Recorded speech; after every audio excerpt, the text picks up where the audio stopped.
আসসালামু আলাইকুম। আজকে আবার একটা নতুন ভিডিও নিয়ে চলে আসলাম। আজকে আমি রান্না করব মুরগির বিরিয়ানি। এর জন্য পাতিলে প্রথমে দিয়ে দিলাম তেল। তেলটা গরম হয়ে গেছে, এখন দিয়ে দিলাম পেঁয়াজ কুচি। পেঁয়াজটা আমি একটু বাদামি করে ভেজে নিছি।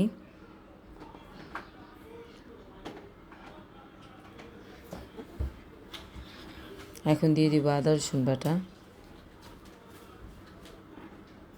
আদা রসুনটাও কাঁচা গন্ধ না যাওয়া পর্যন্ত আমি তেলে ভালো করে একটু ভেজে নিব।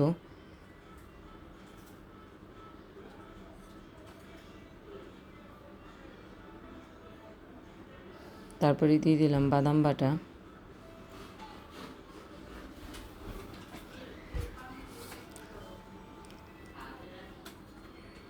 এখানে কাঁচামরিচ আর পেঁয়াজ বাটা। এখন সব আমি ভালো করে তেলে ভেজে নিব।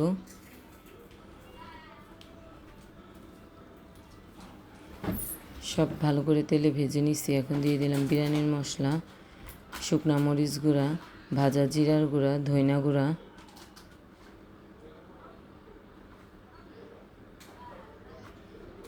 দিয়ে দিলাম টমেটো সস।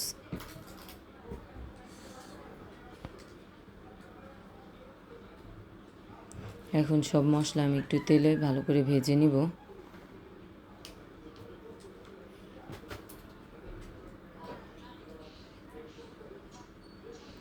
এখন দিয়ে দিলাম কষানোর জন্য মশলাটা পানি।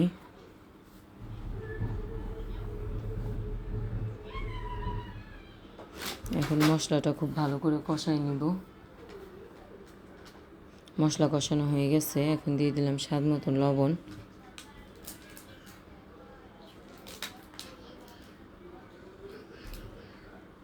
মশলাটা খুব ভালো করে কষাই নিছি, তেল উপরে উঠে চলে আসছে।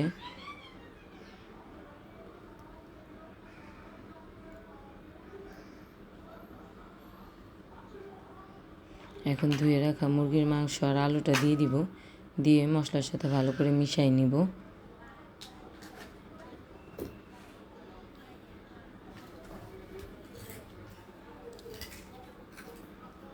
সব মশলার সাথে মাংস আর আলুটা মিশাই নিছি।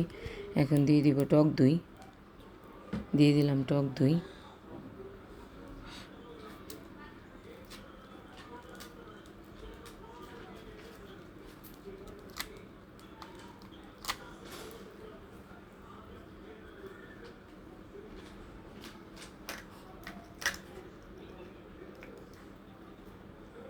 এখন দিয়ে দিলাম পাউডার মিল্ক।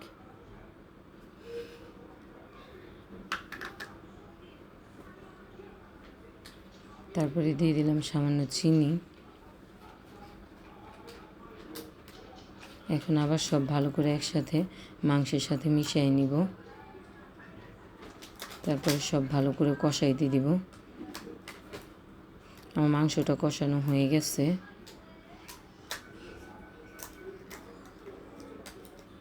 আমি এখন ধুয়ে রাখা চালগুলো দিয়ে দিব।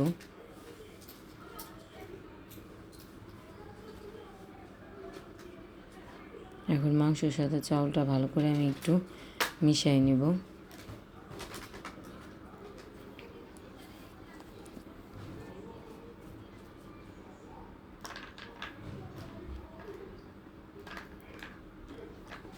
চালটাও খুব ভালো করে ভেজে নিছি। এখন দিয়ে দিব পরিমাণ মতো পানি। দিয়ে দিলাম পরিমাণ মতো পানি, আমি গরম পানি ইউজ করছি।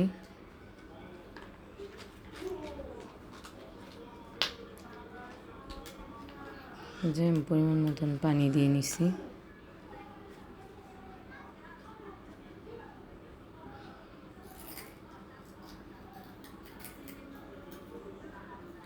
এখন দিয়ে দেব আস্ত কয়েকটা কাঁচামরিচ।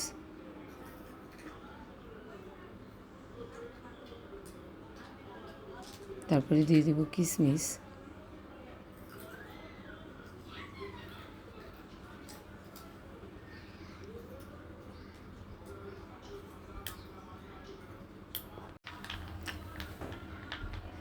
বিরিয়ানিটা আমার পানি শুকিয়ে গেছে।